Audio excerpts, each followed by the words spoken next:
Discover original के मुअज़्ज़ज़ नाज़रीन अस्सलामु अलैकुम।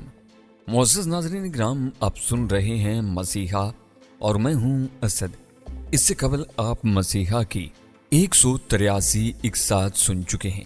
अब किस्त 184 मुलाहिज़ा फरमाएं।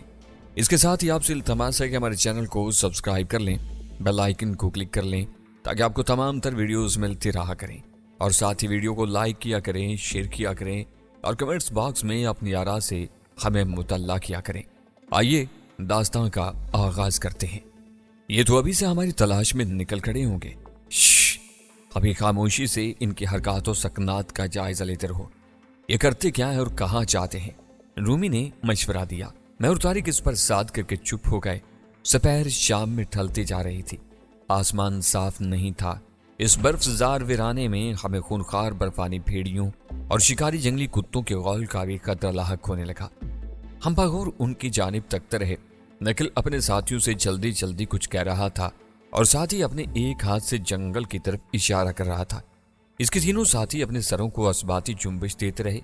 शायद ये इनका कोई क्रिमिनल टोला था और नकिल इनका सरबराह था। फिर दो साथी फोस्टर को लिए कैबिन के अंदर चले गए और खुद नकिल एक साथी के साथ इस तरफ आने लगा जिधर हम खात लगाए बैठे थे। तकदीर साथ दे रही है, किसी रायत की गुंजाइश नहीं है। तारिक ने सरसराते लहजे में होले से फुनकार कर कहा।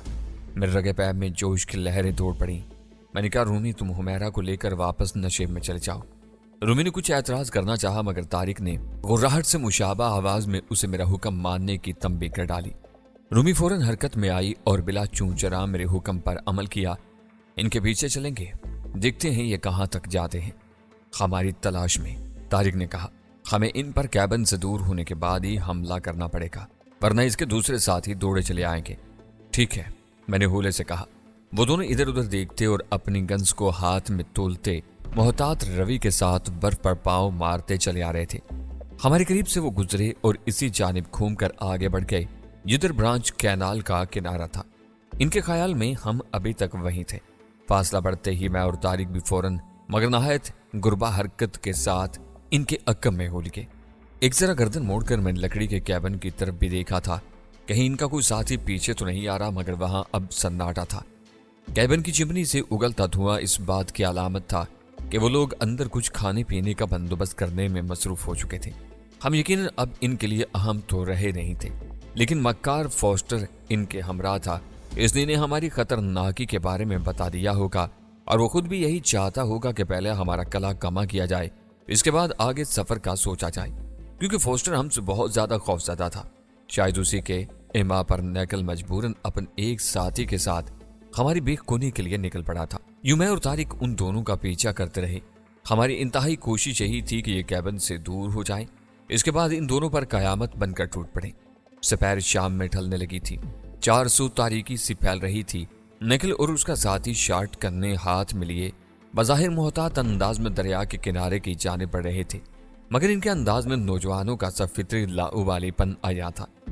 एक मकाम पर पहुंचकर तारिक ने मुझे मखसूस इशारा किया और मैं दाएं जानिब की झाड़ियों और दरख्तों की तरफ घूम गया।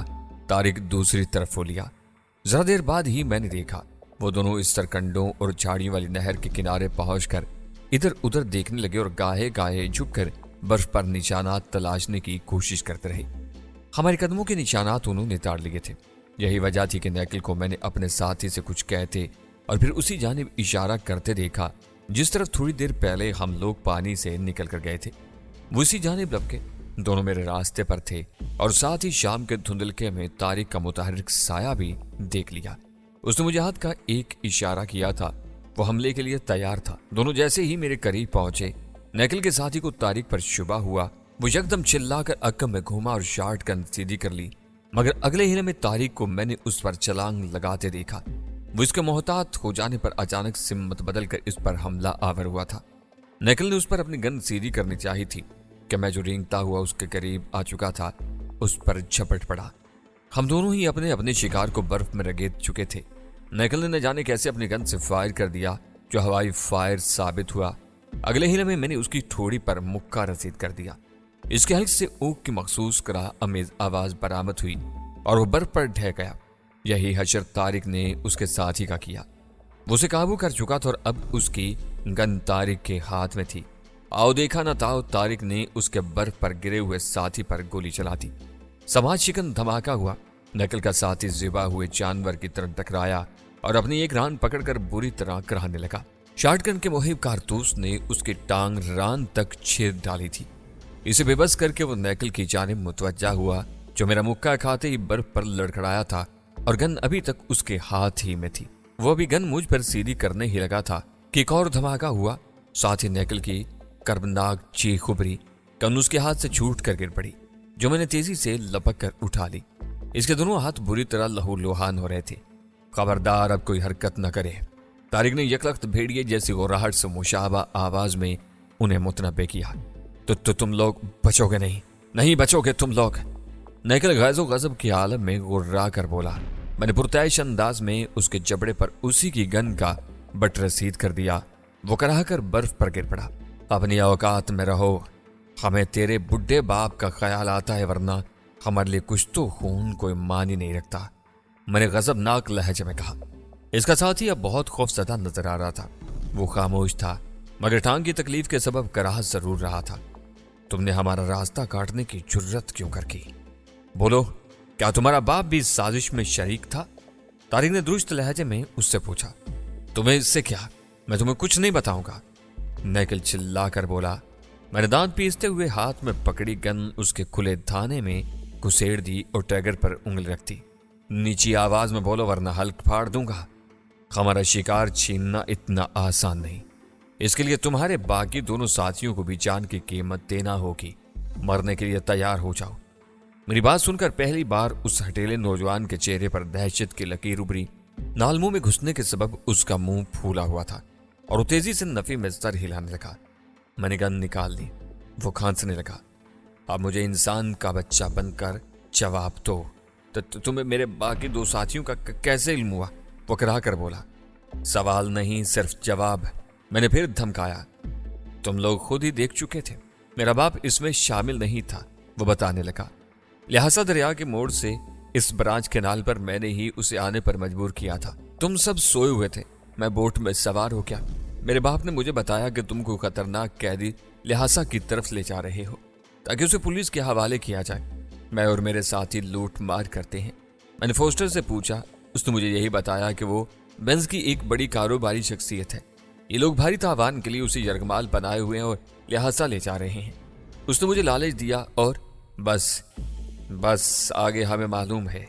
तारिक ने बात काटते हुए अपना एक हाथ खड़ा करके उसे खामोश कर दिया और मुझसे बोला, हमें कैबन की तरफ चलना चाहिए। धमाकों की आवाज पर इसके बाकी दोनों साथी भी यहाँ पहुंच सकते हैं। क्या इन दोनों को ऐसे ही छोड़ दें? मैंने पूछा। अपने ठिकाने तक साथ ले चलो, वो बोला।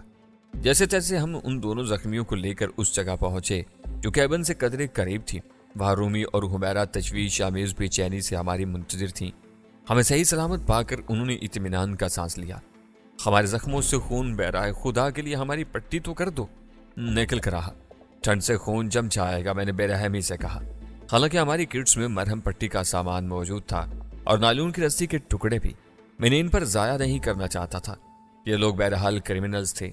न जाने कितने मुसीबत ज़दा लोगों और मुसाफिरों को इन्होंने लूटा होगा और जान से भी मारा होगा, ये इसी के मुस्तहिक थे। रूमी, ये गन संभालो और मोहतात रहना, इन्हें ऐसे ही एक तरफ पड़ा रहने दो। मैंने अपनी गन रूमी को देते हुए हदायत की। जरा भी कोई गलत हरकत करें, इन्हें बेदरे गोली मार देना। मुझे मालूम तो था कि ऐसा करना रूमी के लिए मुश्किल होगा। मैंने तारिक की तरफ देखा। क्या ख्याल है, इनके कैबिन का रुख करना चाहिए? मैं तैयार हूं, लेकिन तुम निहत्ते हो, तारिक कदरे तफक्कुर से बोला। ये तुम कह रहे हो तारिक? मैंने उसकी तरफ देखकर मुस्कुरा कर कहा, तो वो भी सर झटक कर मुस्कुरा दिया। हम दोनों कैबिन की जानिब रवाना हो गए। कदरे करीब पहुंचकर जायजा लिया तो वहां इनका एक साथी बाहर मौजूद था। इसके हाथ में गैस का हंडोला था, दूसरे हाथ में राइफल थी। फायर की आवाज ने उन्हें भी चौंका दिया था, इसलिए वो वहीं खड़ा आस पास देखने की कोशिश में मसरूफ था। शायद अंदर मौजूद उसके साथी ने उसे बाहर हालात का जायजा लेने या पहरा देने के लिए भेजा था। अब वो वहीं खड़ा था। ये देखकर हमने रुख बदला।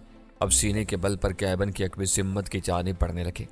करीब पहुंचे तो ये देखकर मुसर्रत तले हमारी आंखें फैल गईं। कैबिन की अकबी सिम्मत में 2 असनो बाइक खड़ी नजर आईं और साथ ही मुख्तलिफ सामान के दरमियान तेल के 2 छोटे चोप भी पड़े देखे। ओह, यहाँ तो पूरा बंदोबस्त है, तारिक चहका। नकल की साजिश तो हमारे लिए बड़ी फायदेमंद साबित हुई।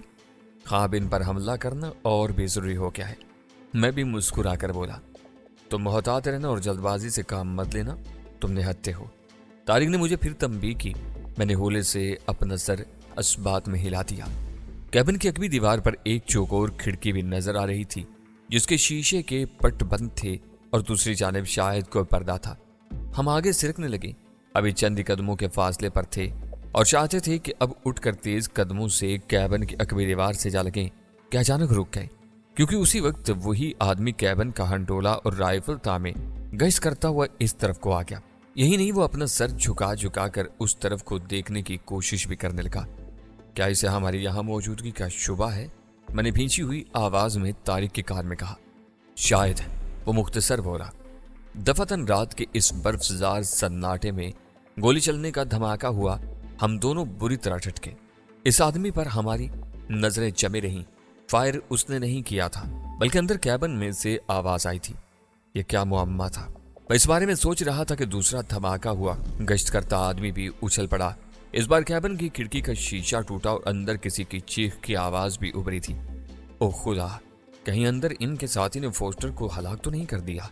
मैं परेशानी से बोला। यह देखना पड़ेगा, आगे बढ़ो। तारिक तेजी से बोला। वो आदमी भी दूसरी जानिब घूम गया था। हम भी दौड़े, बैरूनी दरवाजे की जानिब नहीं बल्कि खिड़की की तरफ। फिर नहायत मोहतात अंदाज में अंदर झांका। वो मंजर देखकर हमारे भी होश उड़ गए। फोस्टर के हाथ में गन नजर आ रही थी, जबकि नयाकल का साथी खून में लथपथ फर्श पर पड़ा था। इसी वक्त हमने दरवाजे से दूसरे साथी को अंदर दाखिल होते देखा और फोस्टर ने आओ देखा न ताओ इस पर भी गोली चला दी। वो भी वहीं ढेर हो गया। मोहतात रहकर आगे बढ़ना फोस्टर पर खून सवार है, तारिक ने कहा। हम दोनों दाएं बाएं की दीवारी आड़ लेते हुए धीरे धीरे दरवाजे की जानिब बढ़ने लगे। फिर जरा ओर से हम दोनों ने ही बैक वक्त अपना सर उभार कर देखा। फोस्टर उजलत में निकला और उसके दूसरे हाथ में चाबियों का गुच्छा था। वो सीधा दौड़ता हुआ स्नो बाइक की जानिब भागा। दूसरी स्नो बाइक के इंजन की जानिब अपनी गन कर रुक किया। हम धक से रह गए। वो कम वक्त दूसरी बाइक को नाकारा बनाने की कोशिश में था। यह हमारे लिए सूदमंद नहीं था। तारिक ने उस पर गोली चला दी। फोस्टर के वहमो गुमान में भी नहीं होगा कि इस वक्त हम खुद उसके सर पर मौत बनकर आन टपके थे। इसके हल्क से चीख खारिज हुई। तारिक की फायर की हुई गोली उसके हाथ में लगी और गन उसके हाथ से छूट कर दूर जा गिरी। फोस्टर सख्त जान साबित हुआ। खतरे को भाप जरूर गया था, मगर वो इसका सुराग लगाने में वक्त जाया करने की बजाय स्नो बाइक का इंजन स्टार्ट करने में मसरूफ हो गया। अगरचे तारिक की चलाई गोली से उसके एक हाथ से खून बहने लगा था, मगर बावजूद इसके वो दूसरे हाथ से स्नो बाइक को स्टार्ट करने की कोशिश में था। मगर हम अब उसे कहा मौका देने वाले थे, लिहाजा मैं और तारिक दोनों ही बिजली की तरह उसकी जानिब लपके।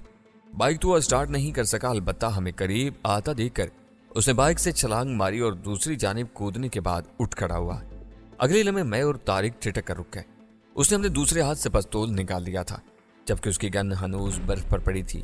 मुझे अभी तक उसे उठाने का मौका नहीं मिला था। अलबत्ता तारिक के हाथ में गन जूं की तूं दबी हुई थी। मुझे डर लगा कि कहीं वो इस पिस्तौल से हम पर फायर न कर डाले। ये दोनों गन्स यकीनन उसने इन्हीं लोगों से हथियाई थी, वरना तो हमारी तरह उसके पास कोई असलहा नहीं था। खबरदार कोई आगे ना बढ़े, वरना गोली चला दूंगा, उसने हाँफती हुई आवाज में कहा। उसके दूसरे हाथ से खून रिस रहा था। वो चेहरे से बहुत खज्जल और झल्लाया हुआ नजर आ रहा था। पिस्तौल फेंक दो फोस्टर, इसका कोई फायदा नहीं। अब तारिक ने बदस्तूर अपने गन की नाल का रुख उसी की जानिब करते हुए कहा, तुम ठीक कहते हो, अब इसका कोई फायदा नहीं। फोस्टर अजीब से लहजे में बोला। उसकी बात और लहजे में ऐसी जाने क्या बात थी कि मुझे अपनी रीढ़ की हड्डी में सरसराहट सी महसूस हुई। मैंने बगौर आंखें सुकेड़ कर उसे देखा। फोस्टर का चेहरा धुआं धुआं हो रहा था। उसके सारे हौसले पस्त हो गए।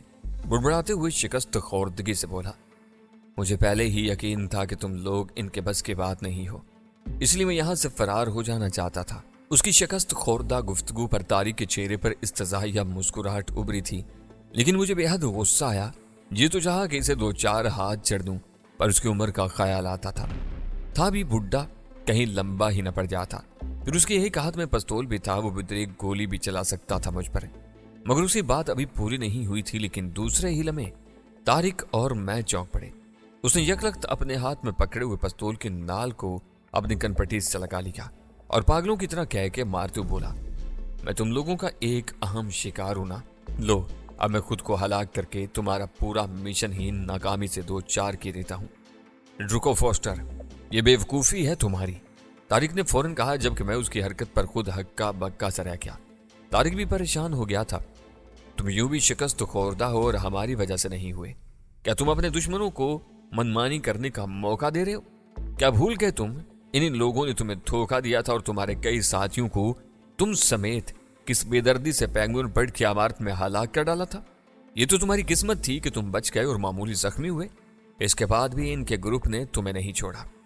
ہم نے تمہیں بچا لیا، یاد رکھو تمہاری موت سے ہمیں نہیں، تمہارے انہی دوست نما دشمنوں کو فائدہ ہوگا، جنہوں نے فریب اور انتہائی سنگدلی کا مظاہرہ کرتے ہوئے تمہاری پوری تنظیم کو ہائی جیک کر لیا۔ کیا تم نہیں چاہتے کہ ان سب کا بھی کلا کما ہو جائے؟ مجھ سے بھلا کیا ہوگا؟ فوسٹر اسی شکست خوردگی اور مایوسی سے بولا، تم اتنے بیوقوف کیسے ہو گئے فوسٹر کہ اتنی سی بات بھی سمجھ نہیں پا رہے؟ طارق نے دوبارہ اس پر نفسیاتی وار کیا، تمہاری گواہی ان کے لیے سم قاتل کا درجہ رکھتی ہے، مجھے پورا یقین ہے کہ وہ اس وقت بھی تمہارے خون کے پیاسے ہو رہے ہوں گے۔ تمہارے زندہ بچ جانے کی خبر پھیلنے کے بعد ان سب کی نیندیں حرام ہو چکی ہیں، وہ اس وقت لہٰذا میں مقیم ہے، ہمیں ہی نہیں انٹرپول بھی پوری طرح ان کے خلاف سرگرم ہو چکی ہے، تمہارے پہنچنے کی دیر ہے، ہو سکتا ہے تمہارے تعاون اور تمہاری عمر کو دیکھتے ہوئے تمہیں معافی مل جائے، اور ہمارا بھی وعدہ ہے کہ تمہیں کم سے کم سزا دلوانے کی کوشش کریں گے، تمہیں ہم سے تعاون کرنا چاہیے۔ کیا دنیا میں تمہارے اپنے پیارے موجود نہیں ہیں جن سے تمہاری دوبارہ ملنے کی خواہش ہو؟ طارق کا یہ آخری جذباتی وار کام کر گیا، کیونکہ اسی وقت فوسٹر کے چہرے پر کرب کے تاثرات نمایاں ہوئے اور اسی لہجے میں بولا، خواہ میرے پوتے پوتی اور نواسے نواسیاں ہیں امریکہ اور کینیڈا میں ان سے ملنا چاہتا ہوں، آخری بار صحیح، آخری بار کیوں فوسٹر، تم انہی کے پاس جا سکتے ہو، اپنی آخری عمر انہی کے ہاں گزار سکتے ہو، ہمارے ساتھ تعاون کرو، میں پھر کہہ رہا ہوں خود کو ہلاک کر کے تم در حقیقت اپنے ہی ان دھوکے باز دشمنوں کے راہ ہموار کرو گے۔ اگلے لمحے فوسٹر بچوں کی طرح پھوٹ پھوٹ کر رو پڑا، پستول اس کا برف میں جا گرا تھا، وہ خود بھی گھٹنوں کے بل برف پر ڈھہ سا گیا۔ میں اور طارق آگے بڑھے اور اسے سنبھالا دیا۔ تھوڑی دیر بعد رومی اور حبیرہ بھی کیبن میں آ گئے۔ کیبن اپنی وسعت کے اعتبار سے اتنا ہی تھا کہ اس میں 4-5 آدمی ہی سما سکتے تھے۔ ایک جانب آتش دان دہک رہا تھا، ٹوٹی ہوئی کھڑکی سے سرد برفانی ہوائیں اندر آ رہی تھی۔ رومی اور حبیرہ کافی بنانے اور کچھ کھانے پینے کا سامان تیار کرنے لگی۔